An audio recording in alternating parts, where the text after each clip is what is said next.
السلام علیکم ورحمۃ اللہ وبرکاتہ۔ الحمد للہ وکفی وسلام علی عبادہ الذین اصطفیٰ وخاصۃ علی محمد رسول اللہ صلی اللہ تعالی علیہ وسلم۔ اما بعد فاعوذ باللہ من الشیطان الرجیم، بسم اللہ الرحمن الرحیم۔ وَكَذَلِكَ جَعَلْنَاكُمْ أُمَّةً وَسَطًا لِتَكُونُوا شُهَدَاءَ عَلَى النَّاسِ، اور ہم نے تمہیں اعتدال والی امت بنایا تاکہ تم دنیا کے لوگوں کے سامنے گواہی دے سکو۔ یہ ایک آیت کا ٹکڑا میں نے پڑھا ہے۔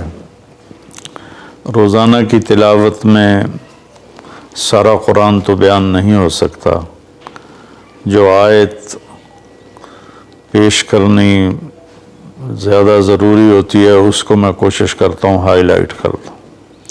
اس میں اللہ نے ہمیں زندگی گزارنے کا ایک پیمانہ دے دیا، ایک ترازو دے دیا ہے کہ ہم نے تمہیں اعتدال والی امت بنایا ہے۔ اس کی میں مثال دیتا ہوں، جیسے پہلے زمانے میں ترازو ہوتے تھے، اب تو ڈیجیٹل آ گئے۔ تو ترازو ہوتے تھے تو اس میں نا ایک کانٹا ہوتا تھا یہاں ایسے کر کے، اور ادھر دو پلڑے ہوتے تھے۔ تو جب وہ کانٹا بالکل درمیان میں ہوتا تھا، نہ ادھر جھکاؤ نہ ادھر جھکاؤ، تو اس کی اس حیثیت کو اعتدال کہتے ہیں۔ ادھر چلا جائے زیادہ تو بھی شدت پسندی، ادھر چلا جائے زیادہ تو بھی شدت پسندی۔ یوں ہو جائے دین میں بہت زیادہ، یہ بھی اللہ کو پسند نہیں۔ ایسے ہو جائے دنیا میں بہت زیادہ، یہ بھی اللہ کو پسند نہیں۔ اللہ تعالیٰ فرماتے ہیں کہ اپنی زندگی میں عدل پیدا کرو، انصاف پیدا کرو، اعتدال پیدا کرو، کہ جب دنیا میں لگو تو ایسے نہ لگو کہ تمہیں آخرت بھول جائے، تم جھوٹ کو حلال کر دو، سود کو حلال کر دو، اور سارے حرام کو کرتے چلے جاؤ کہ جی ہم تو گناہ گار ہیں، ہم تو دنیا دار ہیں۔ یہ بھی انتہا پسندی ہے، یہ اللہ کو پسند نہیں ہے۔ دنیا کی طلب ایک بڑا عمل ہے۔ اللہ کے نبی کا فرمان ہے، من طلب الدنیا حلالا، جس نے رزق حلال کمایا، جس نے دنیا کو حلال راستے سے طلب کیا، اس میں جھوٹ نہیں، اس میں دھوکہ نہیں، فراڈ نہیں، اس میں سود نہیں، اس میں ظلم اور زیادتی نہیں، اس میں وعدہ خلافی نہیں، کسی غلط چیز کی تجارت نہیں، شراب بیچتا ہے یا ڈرگز بیچتا ہے، نسل کو برباد کرتا ہے۔ تو جس نے حلال راستے سے دنیا کو کمایا، استعفافاً عن المسئلہ، کہ مجھے مانگنا نہ پڑے لوگوں سے، میں خوددار بن کے زندگی گزاروں، سعیاً علی اہلہ، اپنے بچوں پہ خرچ کرنے کے لیے کہ وہ عزت کی زندگی گزاریں، تعطفاً علی جارہ، اپنے آس پاس کے غریب لوگوں پر خرچ کرنے کے لیے، جو صبح بازار جاتا ہے اور اپنی جاب پر جاتا ہے، اپنی مزدوری پر جاتا ہے، وہ ریڑھی پر بیٹھتا ہے یا بہت بڑے پروجیکٹ کے آفس میں بیٹھتا ہے، اگر یہ چار باتیں اس کے اندر ہیں، حلال کماتا ہے، جابین رشوت نہیں لیتا، غلط کام نہیں کرتا، کسی کی فائل نہیں روکتا، بچوں پہ خرچ کرنے کے لیے اور پڑوسیوں کو نوازنے کے لیے، غریب پڑوسیوں پر خرچ کرنے کے لیے اور سوال سے بچنے کے لیے، جو دنیا کو کماتا ہے، تو اب آپ خوشخبری سنیں، لقی اللہ تعالی یوم القیامہ وجہہ مثل القمر لیلۃ البدر، قیامت کے دن وہ اللہ سے ایسے ملے گا کہ اس کا چہرہ 14ویں رات کے چاند کی طرح چمکتا ہوگا۔ تو ایسی دنیا کمانا بھی بندگی ہے. ریاکاری کے نفل پڑھ رہا ہو تو وہ جہنم ہے، اور ان 4 شرطوں کے ساتھ دکان پہ بیٹھا ہو، آفس میں بیٹھا ہو، ریڈی پہ بیٹھا ہو تو وہ جنت کا راستہ ہے. اللہ کو اتنا پسند ہے کیونکہ اس میں درمیانی راستہ ہے، اعتدال والا راستہ ہے. اب اس میں انتہا پسندی کیا ہے؟ دوسری حدیث پیش کرتا ہوں. تعس عبد الدینار وعبد الدرہم وعبد القطیفہ تعس وانتکس وإذا شیک فلن تقش ان اعطی رضی وإن لم یعط سخط. آپ نے فرمایا دینار کا چاہنے والا، دینار کا غلام چاہت تو سب کی ہے، سونے کا غلام ہلاک ہو جائے، چاندی کا غلام ہلاک ہو جائے. اللہ نے کائناتی معیشت کو، اکانومی کو سونے چاندی کے گرد گھمایا ہے، یہ اللہ کی اپنی قدرت ہے. تو اب یہ انتہا پسندی آ رہی ہے. جس نے آپ نے کہا ہلاک ہو جاتا ایسا کون؟ عبد الدینار، سونے کا غلام، چاندی کا غلام، اور زیب و زینت کا غلام، اسیسریز کا غلام، کہ حلال رزق میں ایسی نہیں مل رہا تو چلو کوئی ڈنڈی مار لو، کوئی رشوت لے لو، کوئی جھوٹ بول کے سودا بیچ لو. یہ ہے تو اس کے لیے آپ نے بد دعا فرمائی. یہ بخاری شریف کی روایت ہے. آپ رحمت اللہ علیہ عالمین ہو کر آپ بد دعا فرما رہے ہیں کہ ایسے لوگ، چونکہ یہ لوگ جب دنیا میں جاتے ہیں تو اوروں کے حقوق مارتے ہیں. اوروں جو رشوت لیتا ہے، وہ رشوت دینے والا پتہ نہیں کن مشکلوں سے اپنے کام کے لیے پہنچا ہوتا ہے. جس کو یہ دھوکہ دے کے مال بیچ دیتا ہے، وہ پتہ نہیں کتنی مشکلوں سے پیسہ بنا کے مال لینے آتا ہے، اس کو یہ 2 نمبر ٹکا دیتا ہے. اس لیے ان کے لیے بد دعا فرمائی کہ یہ معاشرے کے لیے ناسور لوگ ہیں، چاہے یہ کتنے ہی نامور ہوں، لیکن یہ معاشرے کے لیے ایک عذاب ہیں، ایک مصیبت ہے. تو دنیا میں بھی چلو تو درمیانہ راستہ اختیار کرو. اتنے نہ کھب جاؤ میرے بھائیو کہ ٹوائلٹ میں بھی سودے ہو رہے ہوتے ہیں. پیشاب کرتے ہوئے، ابھی میں کراچی سے لوٹا تو لاہور ایئرپورٹ پر میں وضو کرنے گیا تو پیچھے جو پیشاب کرنے کی جگہ ہوتی، وہاں ایک آدمی کھڑا ہوا، گردن کے ساتھ اس نے موبائل پکڑا ہوا تھا اور بولے جا رہا تھا. یہ بھی کوئی زندگی نہیں ہے. کھانا بھی کھا رہے ہیں اور سودا بھی بیچ رہے ہیں اور پیمنٹ بھی لے رہے ہیں اور سودا کر بھی رہے ہیں اور ساتھ کھانا بھی کھا رہے ہیں. تو یہ تو کھانا زہر بن جاتا ہے. دماغ کی طرف سے آرڈر جاتا ہے کہ کھانا آ گیا ہے، تیار ہو جاؤ. معدے کو آرڈر ملتا ہے، ساتھ ہی فون کی گھنٹی بجتی ہے، فون اٹھاتا ہے تو آرڈر فون کی طرف چلا جاتا ہے. معدے کو آرڈر نہیں جاتا، غذا زہر بن جاتی ہے. تو ایسی دنیا کما کے کیا کرنا جس میں آپ کی صحت ہی برباد ہو جائے اور آپ اتنے مصروف ہو جائیں کہ گھر میں آ کر بھی کوئی بچوں سے دلچسپی نہیں، بس اپنے موبائل پر یا سودے کر رہے ہیں یا موبائل پہ کوئی گیمیں کھیل رہے ہیں یا کوئی مووی دیکھ رہے ہیں یا کوئی ڈرامہ دیکھ رہے ہیں. کتنی مائیں ہیں جو اس طرح اپنے بچوں کو جھٹک دیتی ہیں، وہ ڈرامہ دیکھ رہی ہوتی ہیں یا کوئی مووی دیکھ رہی ہوتی ہیں یا کوئی کلپ دیکھ رہی ہوتی ہیں، تو بچہ آتا ہے تو اس کو ہوں ہاں کر کے ٹال دیتی ہیں. میرے بھائیو، میری بہنوں، اپنی زندگی کو وہ درمیان میں لاؤ. میں آپ کو مثال دیتا ہوں. گاڑی کے چاروں ٹائر میں ہوا بیلنس ہو تو گاڑی صحیح چلتی ہے، چاہے ایف ایکس کیوں نہ ہو. اور اگر ہوا اوپر نیچے ہے، بیلنس نہیں ہے، تو مرسڈیز بھی ہوگی تو وہ چلنے میں آپ کو تکلیف دے گی. ایک گاڑی ہے، انسان بھی، اس کو بھی بیلنس آف لائف چاہیے.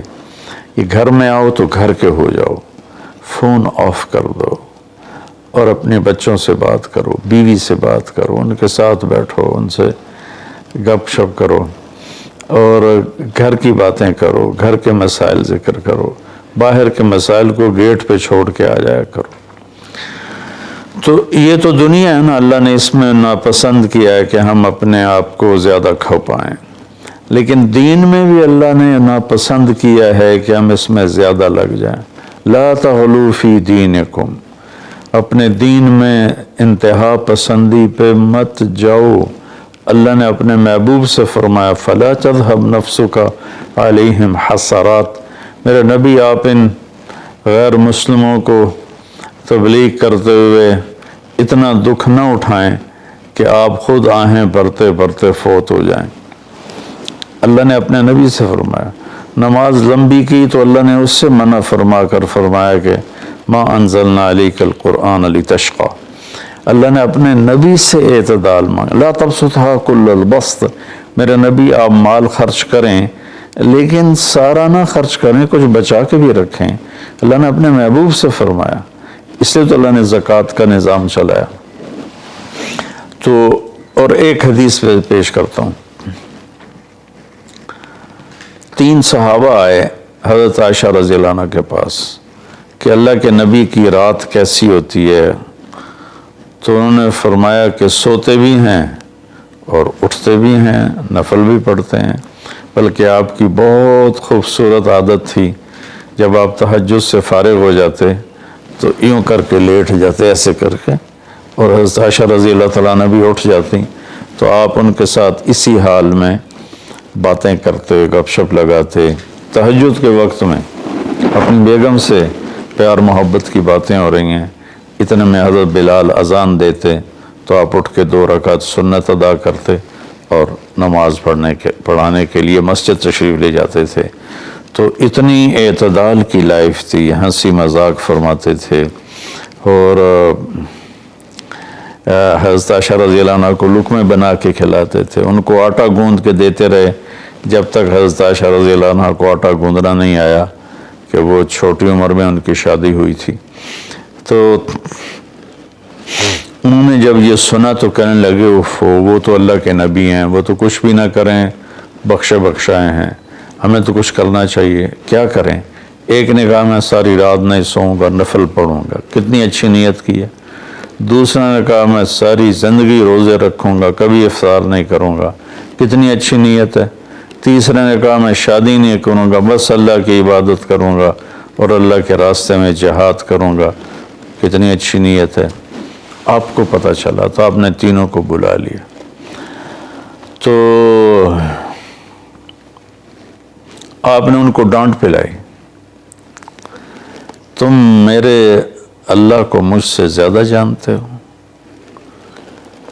تم میرے اللہ سے مجھ سے زیادہ ڈرتے ہو، زیادہ تقوی والے ہو، میں تم میں سب سے زیادہ اپنے اللہ کو جانتا ہوں، سب سے زیادہ اللہ سے ڈرتا ہوں، میں کھاتا بھی ہوں، روزہ بھی رکھتا ہوں، میں نے شادی بھی کی ہے، میں سوتا بھی ہوں اور میں جاگتا بھی ہوں، اور میں نے آپ نے تو 11 شادیاں کی، 9 بیویاں زندہ تھیں جب آپ دنیا سے تشریف لے گئے، تو آپ کی ایک خوبصورت زندگی تھی ان کے ساتھ۔ تو آپ نے تینوں کو ڈانٹا اور فرمایا کہ اعتدال کے ساتھ چلو، جس نے کہا میں شادی نہیں کروں گا شادی کرے، جس نے کہا میں روزہ نہیں چھوڑوں گا وہ روزہ چھوڑے، کہ مہینے میں 3 روزے رکھو بس، 13، 14، 15، اور جس نے کہا میں رات سوؤں گا نہیں وہ آرام بھی کرے اور اٹھے بھی صحیح۔ تو یہ زندگی اعتدال والی اللہ کو تو دین میں انتہا پسندی اچھی نہیں لگتی، اور اللہ نے اس کو رد فرمایا۔ ہمارے بعض نادان دوست قربانی کے نام پر پورے گھر کو اجاڑ دیتے ہیں اور انہیں احساس بھی نہیں ہوتا کہ کتنا بڑا نقصان کر رہے ہیں۔ سب سے بڑا تقاضا اسلامی تاریخ میں جنگ بدر کا ہے، اس سے بڑا تقاضا قیامت تک نہیں آئے گا، کہ جن کے بارے میں اللہ کے نبی کی وہ گواہی ہے جو قیامت تک کسی کے لیے نہیں، ان تہلک هذه العصابۃ فلن تعبد، میرے رب اگر آپ نے اس جماعت کو ہلاک کر دیا تو پھر آپ کا نام لینے والا کوئی نہیں بچے گا۔ اتنی بڑی گواہی 313 کی، اور یہ اتنا بڑا تقاضا تھا اور اتنا بڑا یہ اس وقت اہم اور ضروری کام تھا۔ آپ نکلے اور ذوالحلیفہ 7 میل دور ہے، جب وہاں پہنچے تو حضرت عثمان اور اسامہ رضی اللہ عنہما کو آپ نے واپس بھیج دیا کہ آپ کی بیگم حضرت رقیہ رضی اللہ تعالی عنہ وہ حضور صلی اللہ تعالی علیہ وسلم کی دوسرے نمبر کی بیٹی تھی۔ حضرت زینب پہلے نمبر پر، حضرت رقیہ دوسرے نمبر پر، کلثوم تیسرے نمبر پر، حضرت فاطمہ چوتھے نمبر پر۔ تو بیمار ان کو چیچک نکل آیا تھا، تو ان کو وہاں سے واپس بھیجا کہ جاؤ تم رقیہ کی تیمارداری کرو۔ وہ جنگ بدر میں شریک نہیں ہوئے، میرے نبی نے واپس کیا، لیکن جنگ بدر کے شریک صحابہ میں ان کا نام لکھوایا، دونوں کا۔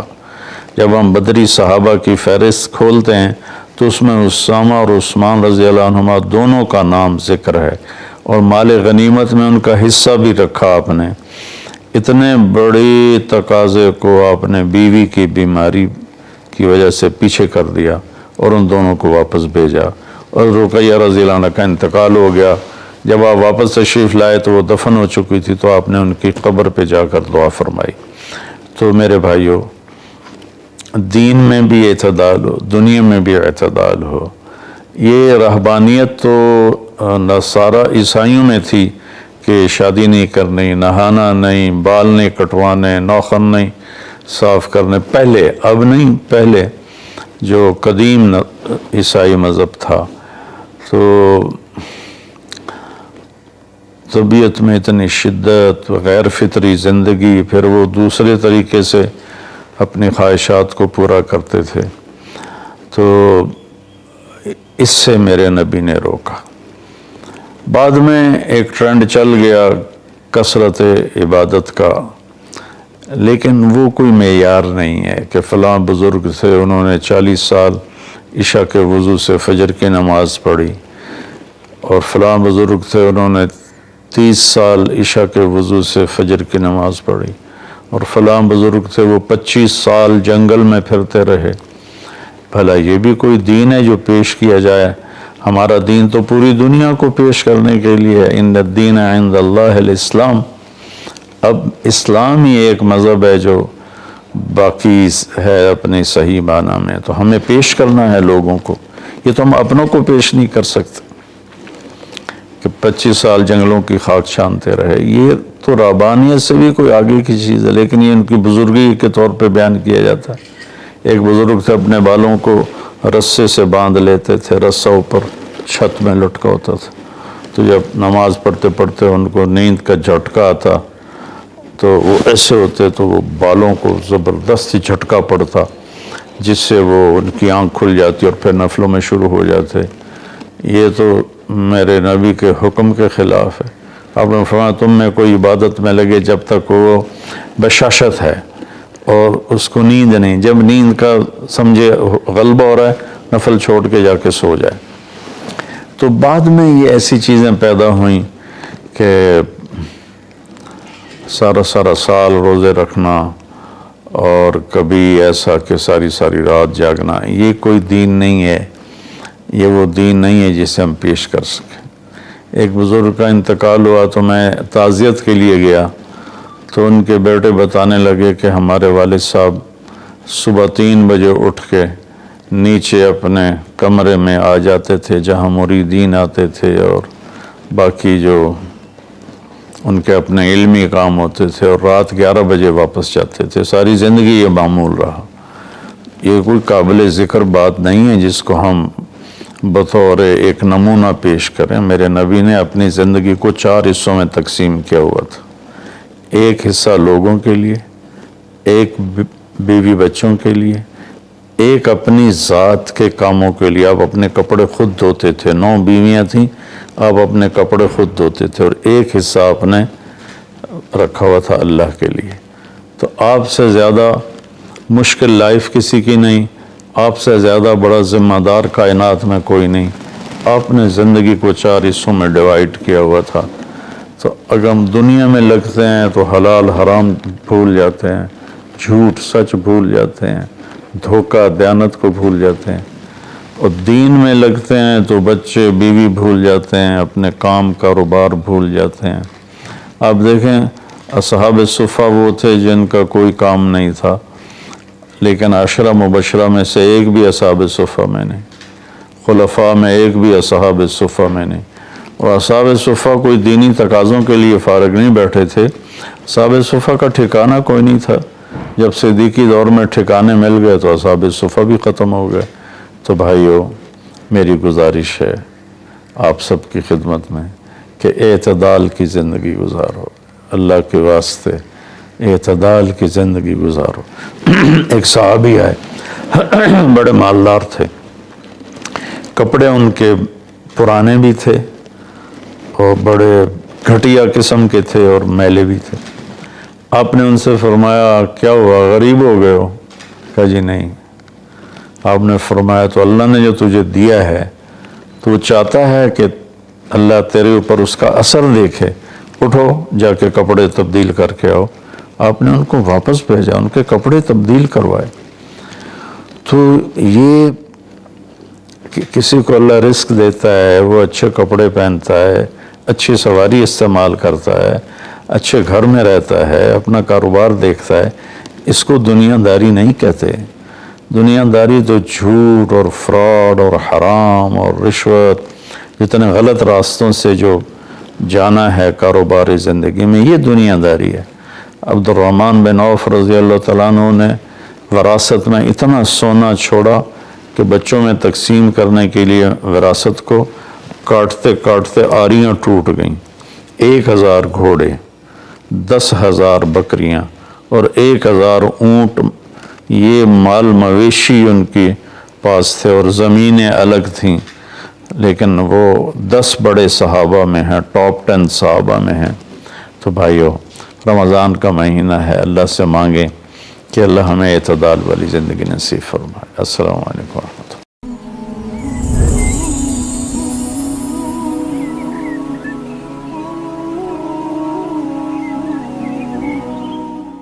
غریب کا سال بھر کا روزہ مل کر افطار کروائے، تقسیم رحمت رمضان راشن پروگرام۔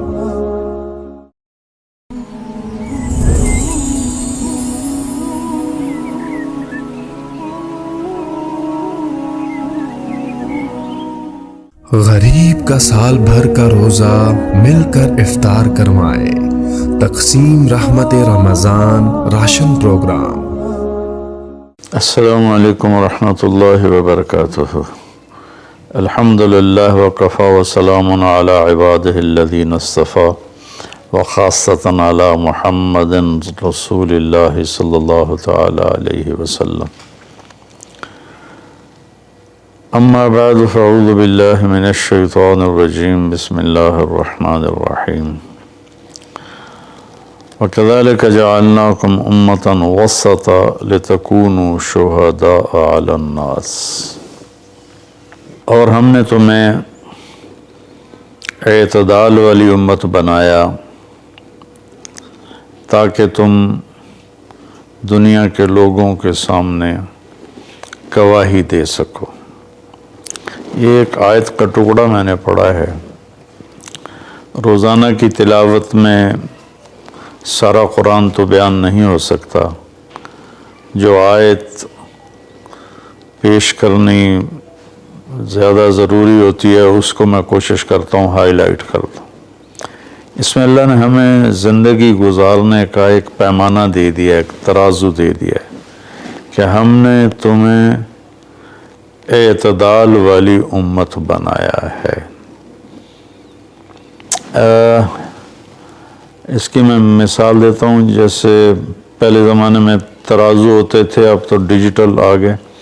تو ترازو ہوتے تھے تو اس میں نا ایک کانٹا ہوتا تھا یہاں ایسے کر کے، اور ادھر 2 پلڑے ہوتے تھے۔ تو جب وہ کانٹا بالکل درمیان میں ہوتا تھا، نہ ادھر جھکاؤ نہ ادھر جھکاؤ، تو اس کی اس حیثیت کو اعتدال کہتے ہیں۔ ادھر چلا جائے زیادہ تو بھی شدت پسندی، ادھر چلا جائے زیادہ تو بھی شدت پسندی۔ یوں ہو جائے دین میں بہت زیادہ، یہ بھی اللہ کو پسند نہیں، ایسے ہو جائے دنیا میں بہت زیادہ، یہ بھی اللہ کو پسند نہیں۔ اللہ تعالیٰ فرماتے ہیں کہ اپنی زندگی میں عدل پیدا کرو، انصاف پیدا کرو، اعتدال پیدا کرو، کہ جب دنیا میں لگو تو ایسے نہ لگو کہ تمہیں آخرت بھول جائے، تم جھوٹ کو حلال کر دو، سود کو حلال کر دو اور سارے حرام کو کرتے چلے جاؤ کہ جی ہم تو گناہ گار ہیں، ہم تو دنیا دار ہیں۔ یہ بھی انتہا پسندی ہے، یہ اللہ کو پسند نہیں ہے۔ دنیا کی طلب ایک بڑا عمل ہے۔ اللہ کے نبی کا فرمان ہے، من طلب الدنیا حلالا، جس نے رزق حلال کمایا، جس نے دنیا کو حلال راستے سے طلب کیا، اس میں جھوٹ نہیں، اس میں دھوکہ نہیں، فراڈ نہیں، اس میں سود نہیں، اس میں ظلم اور زیادتی نہیں، اس میں وعدہ خلافی نہیں، کسی غلط چیز کی تجارت نہیں، شراب بیچتا ہے یا ڈرگز بیچتا ہے، نسل کو برباد کرتا ہے۔ تو جس نے حلال راستے سے دنیا کو کمایا، استعفافاً عن المسئلہ، کہ مجھے مانگنا نہ پڑے لوگوں سے، میں خوددار بن کے زندگی گزاروں، سعیاً علی اہلہ، اپنے بچوں پہ خرچ کرنے کے لیے کہ وہ عزت کی زندگی گزاریں، تعطفاً علی جارہ، اپنے آس پاس کے غریب لوگوں پر خرچ کرنے کے لیے، جو صبح بازار جاتا ہے اور اپنی جاب پر جاتا ہے، اپنی مزدوری پر جاتا ہے، وہ ریڑھی پر بیٹھتا ہے یا بہت بڑے پروجیکٹ کے آفس میں بیٹھتا ہے، اگر یہ چار باتیں اس کے اندر ہیں، حلال کماتا ہے، جابین رشوت نہیں لیتا، غلط کام نہیں کرتا، کسی کی فائل نہیں روکتا، بچوں پہ خرچ کرنے کے لیے اور پڑوسیوں کو نوازنے کے لیے، غریب پڑوسیوں پر خرچ کرنے کے لیے اور سوال سے بچنے کے لیے، جو دنیا کو کماتا ہے۔ تو اب آپ خوشخبری سنیں، لقی اللہ تعالی یوم القیامہ وجہہ مثل القمر لیلۃ البدر، قیامت کے دن وہ اللہ سے ایسے ملے گا کہ اس کا چہرہ 14ویں رات کے چاند کی طرح چمکتا ہوگا۔ تو ایسی دنیا کمانا بھی بندگی ہے۔ ریاکاری کے نفل پڑھ رہا ہو تو وہ جہنم ہے، اور ان چار شرطوں کے ساتھ دکان پہ بیٹھا ہو، آفس میں بیٹھا ہو، ریڑھی پہ بیٹھا ہو تو وہ جنت کا راستہ ہے، اللہ کو اتنا پسند ہے، کیونکہ اس میں درمیانی راستہ ہے، اعتدال والا راستہ ہے۔ اب اس میں انتہا پسندی کیا ہے؟ دوسری حدیث پیش کرتا ہوں، تعس عبد الدینار وعبد الدرہم وعبد القطیفہ، تعس وانتکس وإذا شیک فلن تقش، ان اعطی رضی وإن لم یعطى سخط۔ آپ نے فرمایا دینار کا چاہنے والا، دینار کا غلام، چاہت تو سب کی ہے، سونے کا غلام ہلاک ہو جائے، چاندی کا غلام ہلاک ہو جائے۔ اللہ نے کائناتی معیشت کو، اکانومی کو سونے چاندی کے گرد گھمایا ہے، یہ اللہ کی اپنی قدرت ہے۔ تو اب یہ انتہا پسندی آ رہی ہے، جس نے آپ نے کہا ہلاک ہو جاتا ایسا، کون؟ عبد الدینار، سونے کا غلام، چاندی کا غلام، اور زیب و زینت کا غلام، اسیسریز کا غلام، کہ حلال رزق میں ایسی نہیں مل رہا تو چلو کوئی ڈنڈی مار لو، کوئی رشوت لے لو، کوئی جھوٹ بول کے سودا بیچ لو، یہ ہے۔ تو اس کے لیے آپ نے بد دعا فرمائی۔ یہ بخاری شریف کی روایت ہے، آپ رحمت اللہ علیہ عالمین ہو کر آپ بد دعا فرما رہے ہیں کہ ایسے لوگ، چونکہ یہ لوگ جب دنیا میں جاتے ہیں تو اوروں کے حقوق مارتے ہیں. اوروں جو رشوت لیتا ہے وہ رشوت دینے والا پتہ نہیں کن مشکلوں سے اپنے کام کے لیے پہنچا ہوتا ہے. جس کو یہ دھوکہ دے کے مال بیچ دیتا ہے وہ پتہ نہیں کتنی مشکلوں سے پیسہ بنا کے مال لینے آتا ہے, اس کو یہ 2 نمبر ٹکا دیتا ہے. اس لیے ان کے لیے بد دعا فرمائے کہ یہ معاشرے کے لیے ناسور لوگ ہیں, چاہے یہ کتنے ہی نامور ہوں, لیکن یہ معاشرے کے لیے ایک عذاب ہیں, ایک مصیبت ہے. تو دنیا میں بھی چلو تو درمیانہ راستہ اختیار کرو, اتنے نہ کھب جاؤ میرے بھائیو کہ ٹوائلٹ میں بھی سودے ہو رہے ہوتے ہیں. پیشاب کرتے ہوئے ابھی میں کراچی سے لوٹا تو لاہور ایئرپورٹ پر میں وضو کرنے گیا تو پیچھے جو پیشاب کرنے کی جگہ ہوتی وہاں ایک آدمی کھڑا ہوا, گردن کے ساتھ اس نے موبائل پکڑا ہوا تھا اور بولے جا رہا تھا, بولے جا رہا تھا, بولے جا رہا تھا. یہ بھی کوئی زندگی نہیں ہے. کھانا بھی کھا رہے ہیں اور سودا بھی بیچ رہے ہیں اور پیمنٹ بھی لے رہے ہیں اور سودا کر بھی رہے ہیں اور ساتھ کھانا بھی کھا رہے ہیں. تو یہ تو کھانا زہر بن جاتا ہے. دماغ کی طرف سے آرڈر جاتا ہے کہ کھانا آ گیا ہے, تیار ہو جاؤ. معدے کو آرڈر ملتا ہے, ساتھ ہی فون کی گھنٹی بجتی ہے, فون اٹھاتا ہے تو آرڈر فون کی طرف چلا جاتا ہے, معدے کو آرڈر نہیں جاتا, غذا زہر بن جاتی ہے. تو ایسی دنیا کما کے کیا کرنا جس میں آپ کی صحت ہی برباد ہو جائے اور آپ اتنے مصروف ہو جائیں کہ گھر میں آ کر بھی کوئی بچوں سے دلچسپی نہیں, بس اپنے موبائل پر یا سودے کر رہے ہیں یا موبائل پہ کوئی گیمیں کھیل رہے ہیں یا کوئی مووی دیکھ رہے ہیں یا کوئی ڈرامہ دیکھ رہے ہیں. کتنی مائیں ہیں جو اس طرح اپنے بچوں کو جھٹک دیتی ہیں, وہ ڈرامہ دیکھ رہی ہوتی ہیں یا کوئی مووی دیکھ رہی ہوتی ہیں یا کوئی کلپ دیکھ رہی ہوتی ہیں, تو بچہ آتا ہے تو اس کو ہوں ہاں کر کے ٹال دیتی ہیں. میرے بھائیو, میری بہنوں, اپنی زندگی کو وہ درمیان میں لاؤ. میں ایک آپ کو مثال دیتا ہوں. گاڑی کے چاروں ٹائر میں ہوا بیلنس ہو تو گاڑی صحیح چلتی ہے, چاہے ایف ایکس کیوں نہ ہو. اور اگر ہوا اوپر نیچے ہے, بیلنس نہیں ہے, تو مرسڈیز بھی ہوگی تو وہ چلنے میں آپ کو تکلیف دے گی. ایک گاڑی ہے, انسان بھی, اس کو بھی بیلنس آف لائف چاہیے. یہ گھر میں آؤ تو گھر کے ہو جاؤ, فون آف کر دو اور اپنے بچوں سے بات کرو, بیوی سے بات کرو, ان کے ساتھ بیٹھو, ان سے گپ شپ کرو اور گھر کی باتیں کرو, گھر کے مسائل ذکر کرو. باہر کے مسائل کو گیٹ پہ چھوڑ کے آ جایا کرو.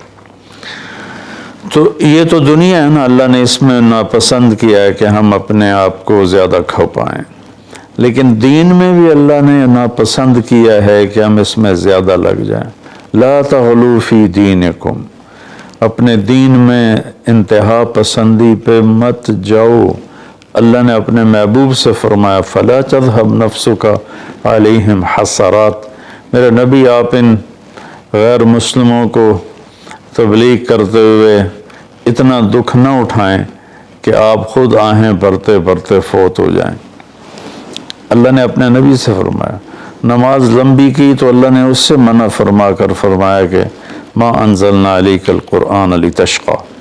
اللہ نے اپنے نبی سے اعتدال مانگا. لا تبسطها کل البسط, میرے نبی آپ مال خرچ کریں لیکن سارا نہ خرچ کریں, کچھ بچا کے بھی رکھیں.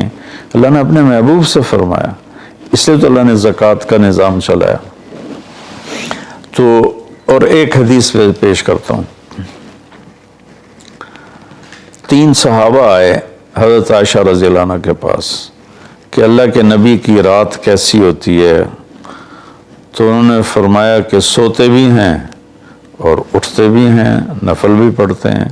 بلکہ آپ کی بہت خوبصورت عادت تھی, جب آپ تہجد سے فارغ ہو جاتے تو یوں کر کے لیٹ جاتے, ایسے کر کے, اور حضرت عائشہ رضی اللہ تعالیٰ عنہ بھی اٹھ جاتی تو آپ ان کے ساتھ اسی حال میں باتیں کرتے, گپ شپ لگاتے.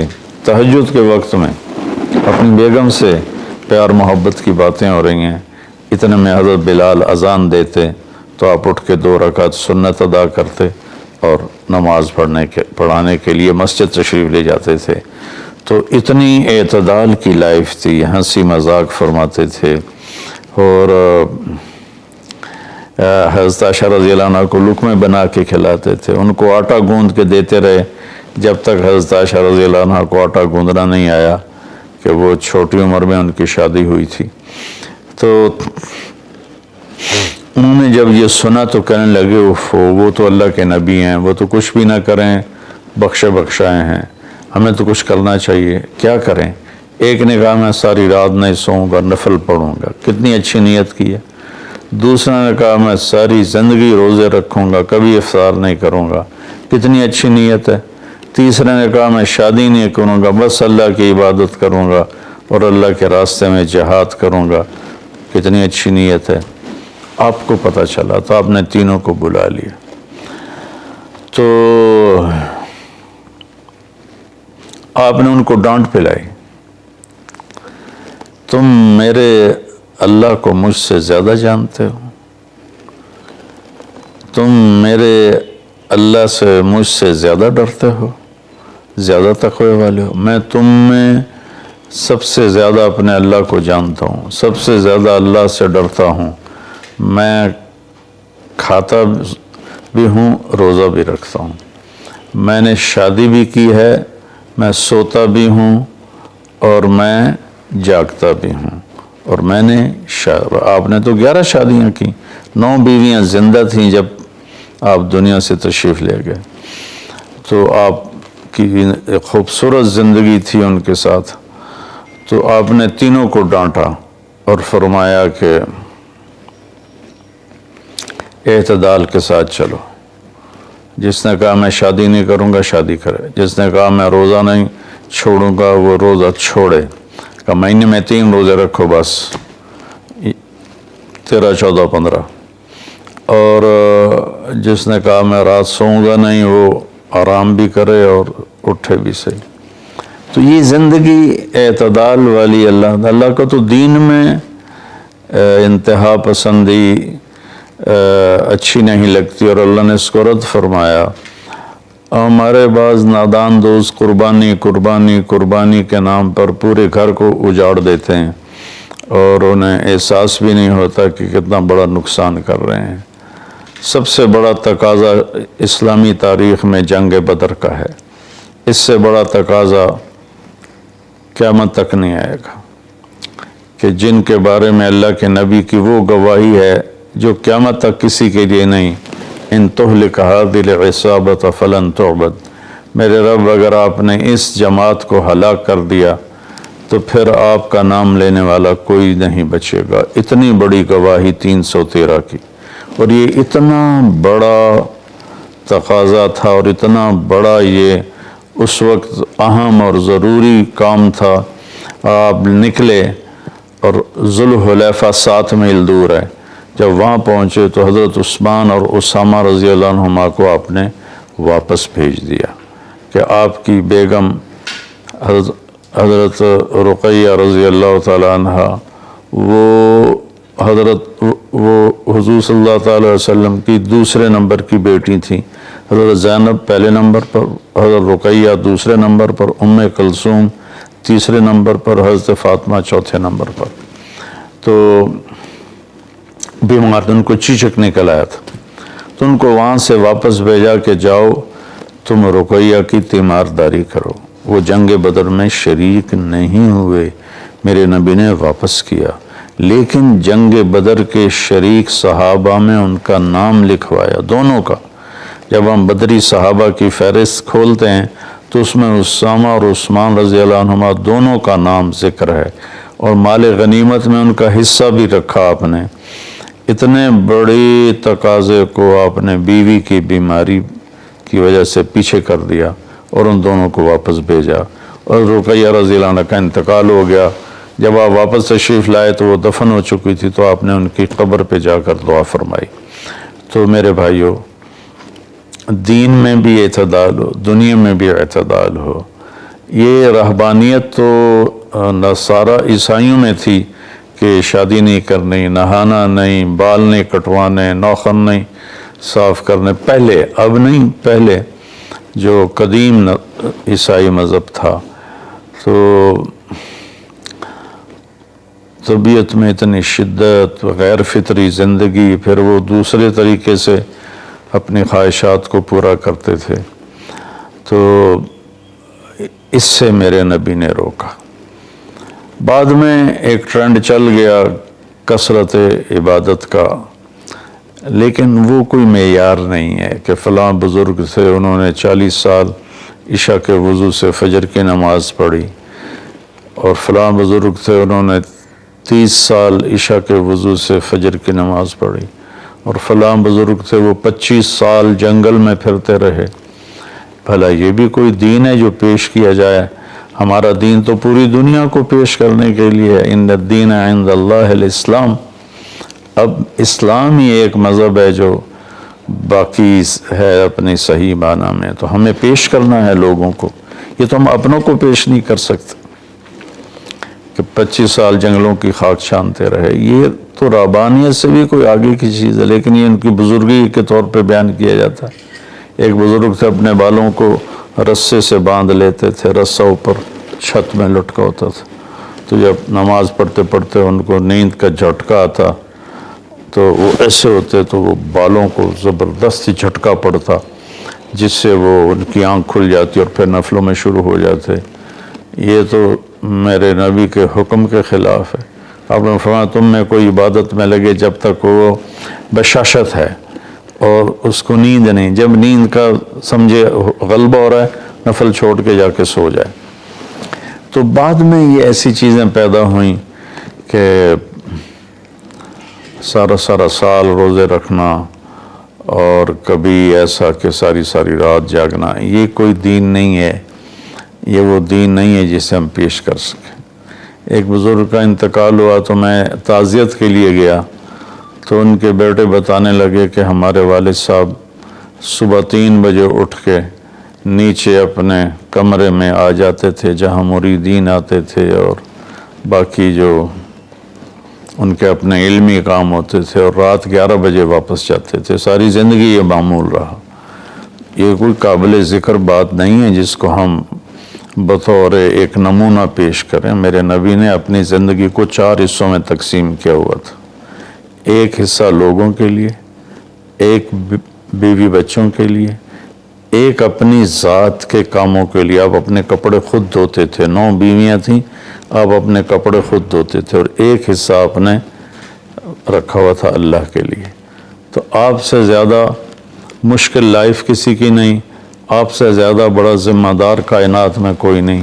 آپ نے زندگی کو 4 حصوں میں ڈیوائیڈ کیا ہوا تھا۔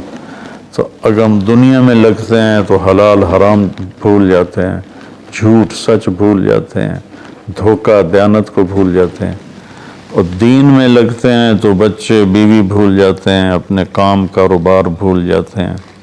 آپ دیکھیں اصحاب صفہ وہ تھے جن کا کوئی کام نہیں تھا، لیکن 10 مبشرہ میں سے ایک بھی اصحاب صفہ میں نہیں، خلفاء میں ایک بھی اصحاب صفہ میں نہیں۔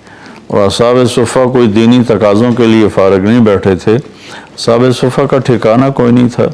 جب صدیقی دور میں ٹھکانے مل گئے تو اصحاب صفہ بھی ختم ہو گئے۔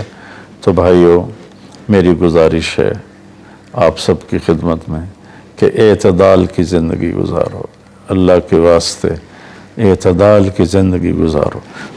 ایک صحابی آئے، بڑے مالدار تھے، کپڑے ان کے پرانے بھی تھے اور بڑے گھٹیا قسم کے تھے اور میلے بھی تھے۔ آپ نے ان سے فرمایا کیا ہوا، غریب ہو گئے ہو؟ کہا جی نہیں۔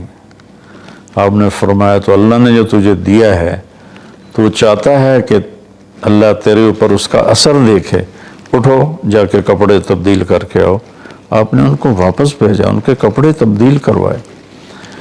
تو یہ کسی کو اللہ رزق دیتا ہے، وہ اچھے کپڑے پہنتا ہے، اچھی سواری استعمال کرتا ہے، اچھے گھر میں رہتا ہے، اپنا کاروبار دیکھتا ہے، اس کو دنیا داری نہیں کہتے۔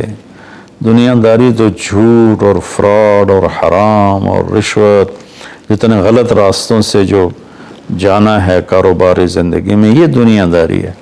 عبد الرحمن بن عوف رضی اللہ تعالیٰ عنہ نے وراثت میں اتنا سونا چھوڑا کہ بچوں میں تقسیم کرنے کے لیے وراثت کو کاٹتے کاٹتے آریاں ٹوٹ گئیں، 1000 گھوڑے، 10,000 بکریاں اور 1000 اونٹ، یہ مال مویشی ان کے پاس تھے، اور زمینیں الگ تھیں، لیکن وہ 10 بڑے صحابہ میں ہیں، ٹاپ 10 صحابہ میں ہیں۔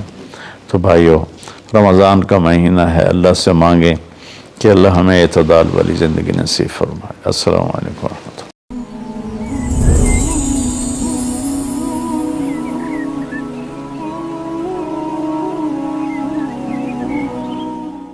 غریب کا سال بھر کا روزہ مل کر افطار کرمائے، تقسیم رحمت رمضان راشن پروگرام۔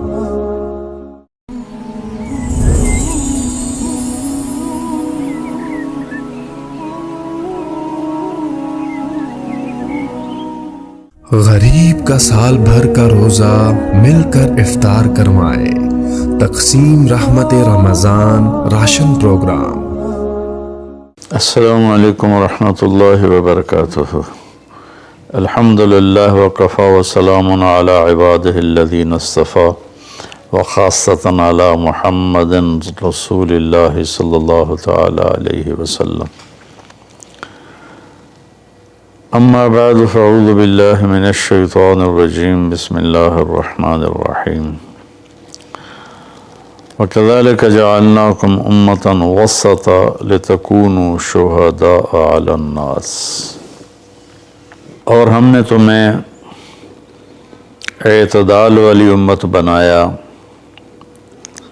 تاکہ تم دنیا کے لوگوں کے سامنے گواہی دے سکو۔ یہ ایک آیت کا ٹکڑا میں نے پڑھا ہے۔ روزانہ کی تلاوت میں سارا قرآن تو بیان نہیں ہو سکتا، جو آیت پیش کرنی زیادہ ضروری ہوتی ہے اس کو میں کوشش کرتا ہوں ہائی لائٹ کرتا ہوں۔ اس میں اللہ نے ہمیں زندگی گزارنے کا ایک پیمانہ دے دیا، ایک ترازو دے دیا ہے کہ ہم نے تمہیں اعتدال والی امت بنایا ہے۔ اس کی میں مثال دیتا ہوں، جیسے پہلے زمانے میں ترازو ہوتے تھے، اب تو ڈیجیٹل آ گئے۔ تو ترازو ہوتے تھے تو اس میں نا ایک کانٹا ہوتا تھا، یہاں ایسے کر کے،